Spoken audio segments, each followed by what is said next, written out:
Линеарното покачување на пензиите останува во сила. Уставниот суд ги отфрли сомнежите за неуставност на првата седница која Уставен ја пренесуваше во живо. Иако пренесувањето, според најавите, треба да ја зголеми транспарентноста на судот, сепак точката за линеарно покачување беше затворена, па јавноста немаше увид во расправата.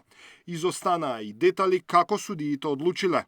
Пензионерите во септември добија 1000 плюс на своите сметки, а истото треба да го добијат и во март. Во сила останува линеарното зголемување на пензиите. Отпадна сомнежот за неуставност на оспорениот закон и судот денеска ја запре постапката, велат од Уставен. Иницијативата на Уставниот суд беше причина за препукување меѓу судот и премиерот Мицкоски, кој лани на седница на пратенички прашања обвини дека пензионерите се обесправени, дека одлуката е донесена и дека пензионерите веќе нема да добиваат линеарно зголемување на пензиите. Уставниот суд тогаш експресно одговори дека одлука се уште нема, па дури потоа по сопствена иницијатива оформи предмет за да утврди дали линеарното покачување е согласно Уставот. Линеарното покачување на пензиите почна со смената на власта како дел од предизборните ветувања.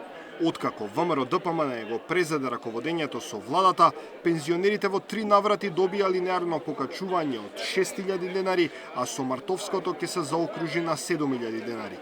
Опозицијата обвинуваше дека линеарното зголемување на пензиите е историска измама, бидејќи на тој начин владата на 92% од пензионерите им дало помало зголемување отколку што тие би добиле доколку се следеше законската формула за раст на пензиите. Даниел Василев, Сител телевизија.